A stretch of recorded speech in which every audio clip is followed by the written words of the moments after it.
Olá, bem-vindas, bem-vindos à nossa conversa significativa de hoje, cujo tema é como podemos tornar a ansiedade uma aliada nossa. Muita gente vai dizer, nossa, isso é impossível, porque a ansiedade é uma coisa horrorosa, a gente tem que fugir da ansiedade. Sim, temos, mas temos que refletir sobre uma coisa muito importante. Por que que no nosso processo evolutivo, como seres humanos, a ansiedade aparece como um elemento instintivo, faz parte do nosso instinto. E com a nossa evolução, nós precisamos aprender então a como utilizar a ansiedade não como um elemento destrutivo nosso, porque pode ser destrutivo, nós vamos depois ver um pouco mais sobre isso, mas como é que a ansiedade pode se tornar um elemento construtivo. Isso é uma grande novidade para todas nós, para todos nós, e para mim também, que pesquisei sobre o tema, e encontrei coisas fantásticas a respeito da ansiedade. É muita coisa, não adianta todo mundo ficar ansioso de querer saber mais sobre o tema. Eu vou me restringir a mais ou menos uns 20 minutos, que normalmente a nossa conversa significativa demora, e vou ser bastante conciso nesses achados, né? Mas a primeira coisa é que ansiedade, segundo os pesquisadores da psique humana, é um elemento instintivo nosso, é uma característica instintiva nossa. Como também são características instintivas o medo, como são características instintivas a raiva, como são características instintivas a decisão de partir para cima de alguma ameaça. Isso tudo é instinto, agora a gente tem que aprender a como dominar e dar a canalização adequada para esse instinto, né? Então, como é que a gente canaliza a ansiedade? Temos que primeiro entendê-la, né? É uma característica instintiva nossa que nos prepara física e mentalmente para algum evento que nós desconhecemos as suas consequências ou não temos controle sobre ele, né? É a ideia de como eu me preparo para uma ameaça futura. É um estado psicológico, a ansiedade, que antecipa a vivência de possíveis ameaças. Então, eu vou sofrer uma ameaça, eu começo a fazer um jogo de xadrez. Se acontecer tal coisa, o que eu faço? Se eu for para tal lado e essa ameaça vier também para esse lado, como eu reajo? Então eu começo a jogar esse xadrez mental e como eu não sei qual é a conclusão, qual é o desfecho de uma determinada situação que me parece ser uma ameaça, então eu entro em um estado que foi evolutivo do ser humano, que é o de buscar racionalizar e tentar encontrar soluções para aquela ameaça. Por exemplo, eu vou ter uma entrevista de emprego. Eu posso entrar em ansiedade. O que vão me perguntar? Será que eu vou saber responder? Será que aqui esse emprego eu vou conseguir? Será que vai ter muita gente esperando? Eu começo a fazer uma série de questionamentos que são o reflexo do meu medo do desconhecido, né?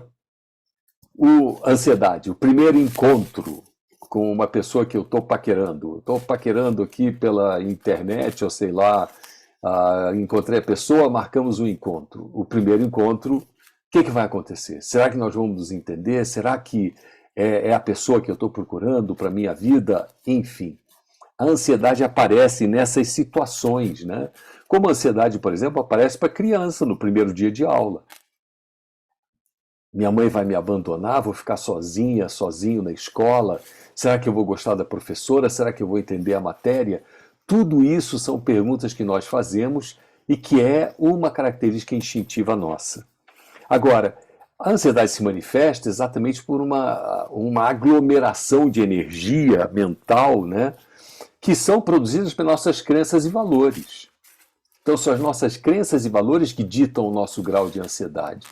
Se uma crença e valor que uma criança pode ter desde pequenina, os pais orientando ela de que escola é um barato, o primeiro dia de aula é a coisa mais maravilhosa que tem no mundo, é uma surpresa super agradável, a criança cria esse universo de crenças e valores. Quando você disser assim, olha, é seu primeiro dia de aula, Nessa base de crenças e valores, eu digo, uau, vai ser ótimo, vai ser um espetáculo, né? Então, qual é o universo de crenças e valores que eu acumulo ao longo da minha experiência vivencial e como é que eu coloco isso face a face a uma situação desconhecida, né? Agora, esse universo de crenças e valores tem a função de guiar o nosso comportamento.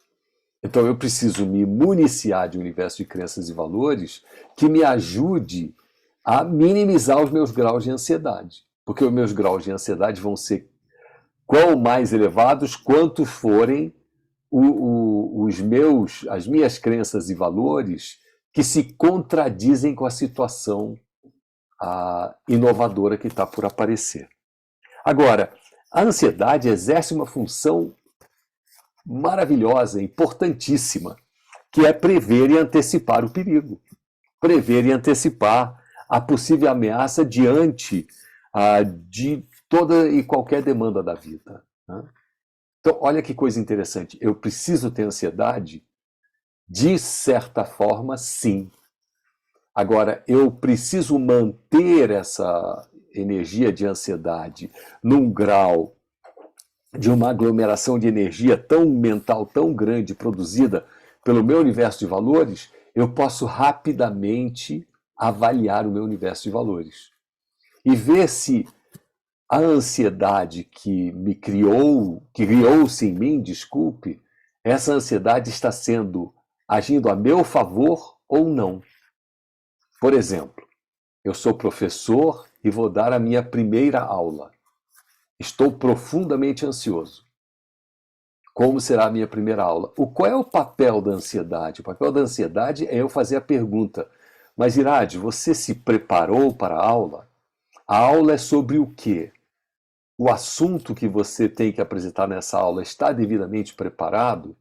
Você tem exemplos de outras aulas que outros colegas deram sobre o mesmo assunto que você possa comparar se a sua aula está bem estruturada ou não? Se eu consigo responder essas perguntas, eu diminuo meu grau de ansiedade e digo, puxa vida, eu consegui responder todas as perguntas. Agora, se eu tenho dentro do meu universo de valores um valor que o tempo todo me diz tudo pode estar certo, mas você sempre pode estar errado, a ansiedade vai ficar lá. Porque eu criei uma dimensão de valores que eu não consigo ir contra.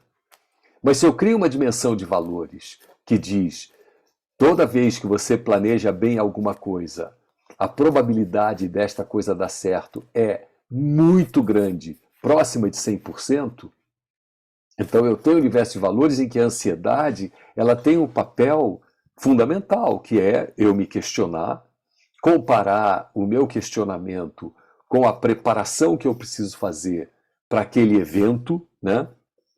Eu prevejo e antecipo todas as questões que podem vir a acontecer, e com isso eu tenho um grau de sucesso maior. Porque se nós não entrássemos em ansiedade, minimamente que fosse, nós teríamos uma autoconfiança que se aproxima, digamos, da soberba. Eu vou achar que eu sou o máximo, que eu sou muito bom demais e que eu não preciso da ajuda de ninguém e tudo que eu falo é maravilhoso, então eu não preciso me preparar. E se eu não preciso me preparar, porque não há nenhum fator surpresa que possa me pegar pelo pé. Eu vou quebrar a cara. E nós quebraríamos a cara o tempo todo. Ou seja, ansiedade, bem-vinda. Me ajude a eu questionar tudo aquilo que é necessário para que aquela atividade, aquele momento, aquela situação que me é desconhecida, eu possa questioná-la, questionar todas as coisas necessárias ao bom sucesso, ao êxito daquela atividade, e daí eu possa dizer para a ansiedade: muito obrigado, tchau. Eu não preciso mais de você. Eu já me preparei. Eu já estou segura. Já estou seguro. O outro elemento que também compete com a ansiedade e somente ganha força se nós fizermos esse exercício anterior é a confiança em tudo aquilo que é da nossa dimensão espiritual. Ou seja, se eu estou confiante das graças divinas, se eu estou confiante das bênçãos divinas, se eu estou confiante das energias, eu estou dando todos os nomes possíveis e imaginários para isso, das energias transcendentais que podem me ajudar, se eu estou confiante das energias que vêm de uma outra dimensão, se eu estou confiante nos meus ancestrais que vão me orientar e guiar naquele momento, então eu preparado com os meus questionamentos e munido da confiança em algo superior, a ansiedade não tem lugar. Então, colocando de forma muito simples, a ansiedade é sim algo que vem da nossa dimensão instintiva, é um instinto humano que foi sendo desenvolvido ao longo dos milênios e milênios e milênios, se não milhões de anos, até que nós pudéssemos nos preparar para que não precisássemos mais da ansiedade. Possamos liberá-la no momento que nós dissermos: eu já estou municiada, municiado de todas as perguntas e respostas que eu necessito e estou municiada, municiado da confiança. Muito bem. Agora, quando eu não consigo fazer esse caminho que eu compartilhei com vocês agora, eu acabo entrando num transtorno psicológico. Porque a ansiedade se torna um circuito fechado, um loop, que vai só se retroalimentando, alimentando, alimentando, e daí então eu tenho uma situação realmente de perigo, né? Por isso que eu acho muito interessante isso, no escrito de Bahá'u'lláh ao médico, né, que ele dava todas as orientações de como tem que ser a nossa vida, ele fala explicitamente: evitai a preocupação e a ansiedade, pois estas contêm uma calamidade oculta. Então, eu não posso entrar no loop da ansiedade. Eu posso utilizar-me da ansiedade nesse primeiro estágio que eu falei para vocês. Mas a nossa cultura e a dinâmica da vida, principalmente nos dias atuais, aonde tudo tem que ser alcançado com rapidez, tudo tem que ser alcançado com máxima eficiência, há uma demanda sobre nós enorme para que alcancemos resultados atrás de resultados, que a gente não consegue mais se libertar da ansiedade. Então a gente vai ficando ansioso, ansioso, ansioso, porque a gente esqueceu da dimensão transcendental da vida, a gente deixou de lado a nossa dimensão espiritual. Nós vemos a dimensão espiritual como uma mera prática religiosa, um evento de fim de semana, e não a vemos como uma prática cotidiana, né, de conexão com o transcendente, com o divino, com o sublime, com o sagrado. E nós, distantes disso, perdemos a confiança. Segundo, o nosso universo de valores acaba sendo um universo de valores muito depreciativo. Então, eu não sou capaz, eu não vou dar conta, eu não vou conseguir, porque essa é a tônica dos dias atuais, de ficar dizendo você consegue, você merece, você pode. Por que tanta insistência nisso? Porque existe no ar algo que nos diz você não vai conseguir. Então, está tudo trocado. O universo de valores não nos conduz a uma utilização eficaz da ansiedade, que deveria existir, né? É o que os cientistas, pesquisadores da psique humana dizem. Sim, a ansiedade tem esse papel de nos preparar com as perguntas adequadas para situações desconhecidas, né? Que nos provocam medo, né? Do desconhecido, então eu me preparo, e de outro eu perdi a minha confiança também. Então o que a gente tem que fazer? Então precisamos atuar em vários campos ao mesmo tempo, né? Porque agora é uma luta contra a ansiedade. É uma luta contra a ansiedade não para eliminá-la, não para acabar com ela de uma vez por todas, porque, como eu disse, nós precisamos dela para a nossa segurança, mas colocá-la sob uma dimensão apropriada, né? Então, eu pego aqui, agora como exemplo, né, uma oração Bahá'í, que é a oração contra a ansiedade.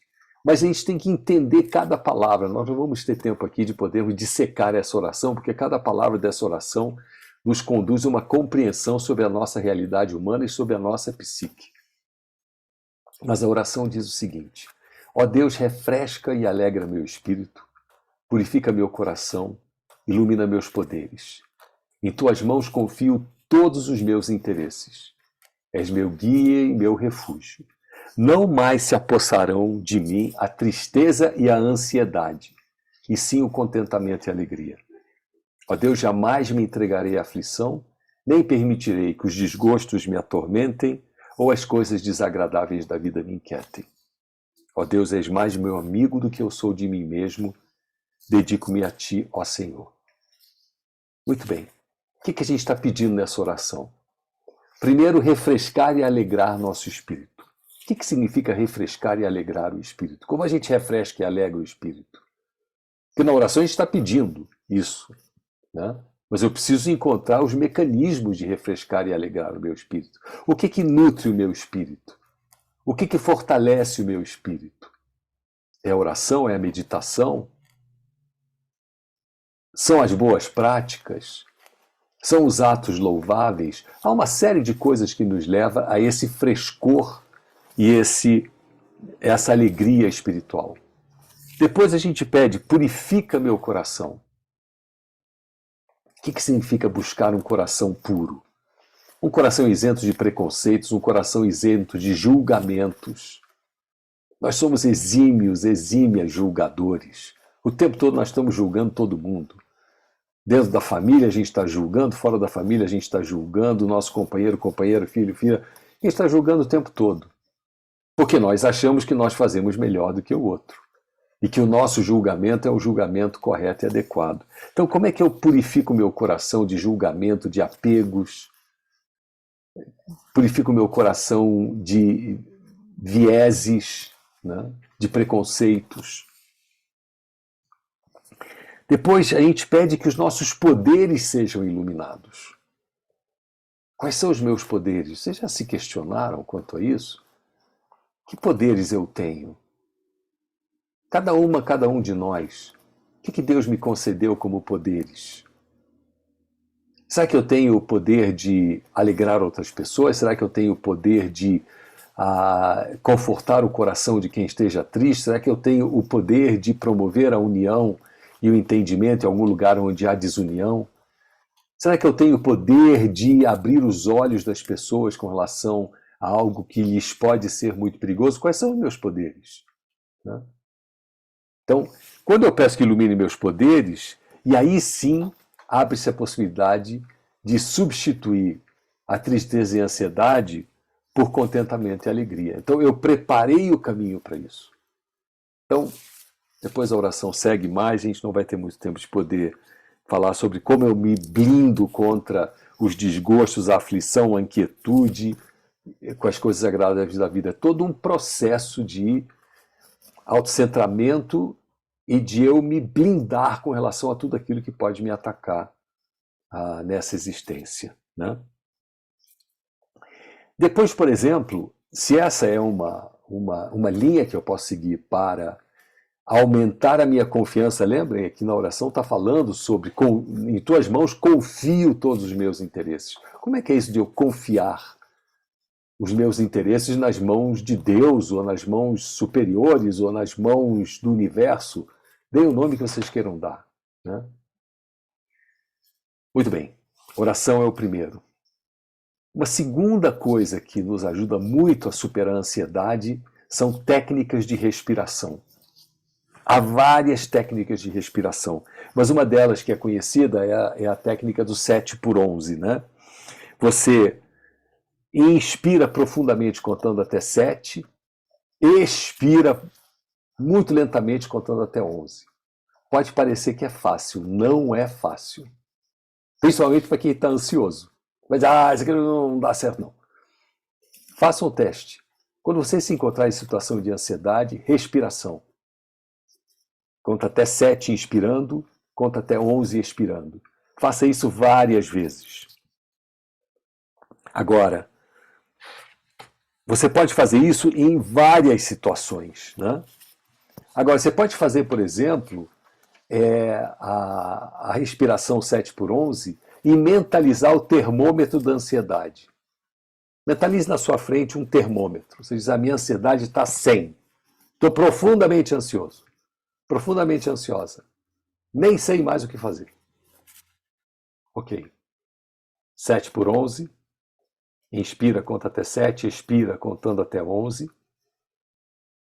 E bota o termômetro mentalmente na sua frente e vai baixando. Está marcando 100, traz ele para 98, para 95. Essa é uma técnica que hoje psicólogos usam, por exemplo, que é a conhecida técnica do biofeedback. Né? Como é que você devolve à sua psique uma informação em que você diz: o meu grau de ansiedade está diminuindo porque eu estou vendo o meu termômetro de ansiedade baixando. Tá? Tem, por exemplo, outras técnicas de diminuição de ansiedade através da alimentação.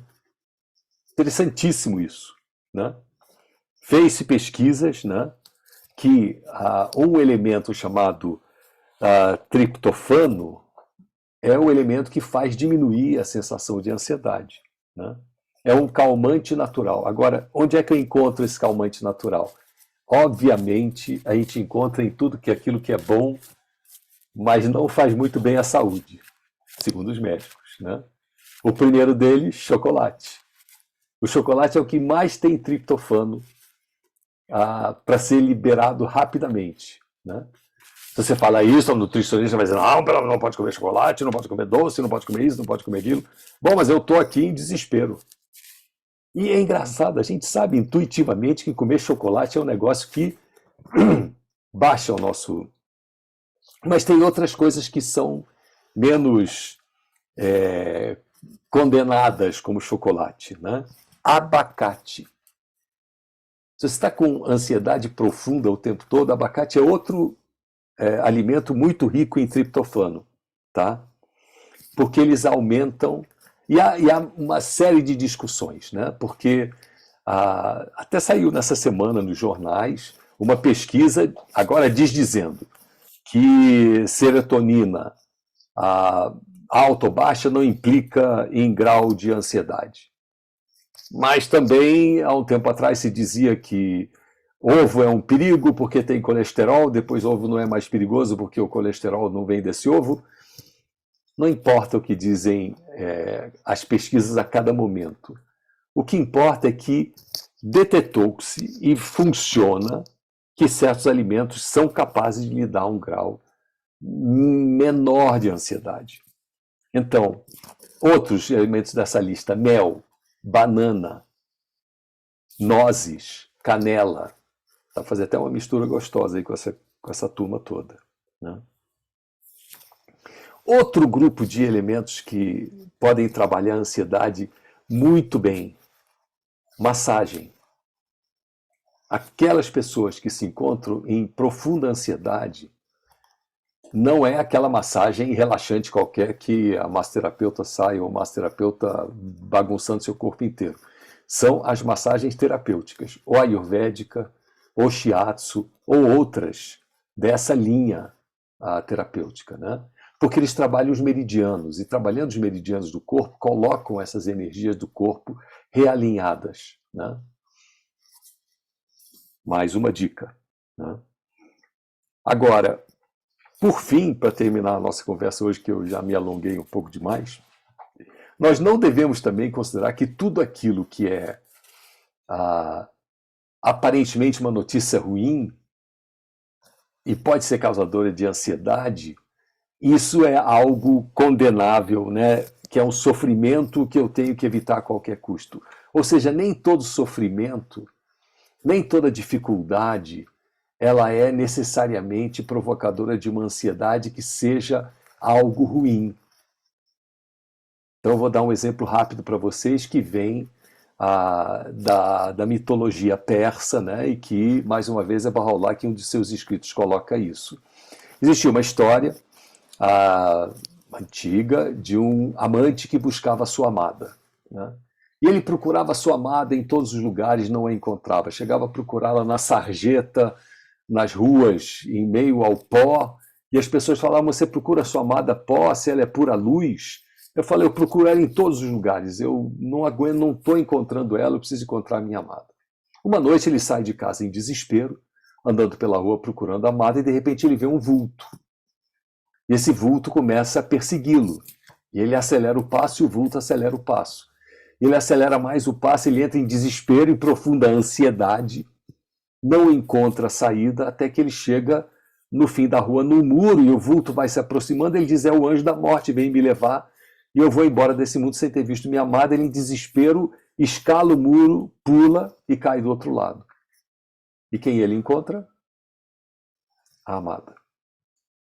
Então ele passa a perceber que aquele vulto não era o anjo da morte, mas sim o anjo da vida, que estava ajudando ele. Disse, eu devia ter beijado os pés desse vulto antes e perguntado o que ele trazia de bom para mim. Mas eu entrei em desespero porque achava que ele queria o meu mal. Na verdade, ele me trouxe o bem. Então, nem todo sofrimento, essa é a ideia, né, significa que há algo que esteja querendo o seu mal. Isso é o elemento que provoca a ansiedade. Porque se eu ver certos reveses da vida, certos desafios da vida, como elemento de crescimento meu, eu posso utilizar rapidamente a ansiedade como um elemento de questionamento sobre as melhores estratégias de vencer aquele desafio. É isso. Muito obrigado.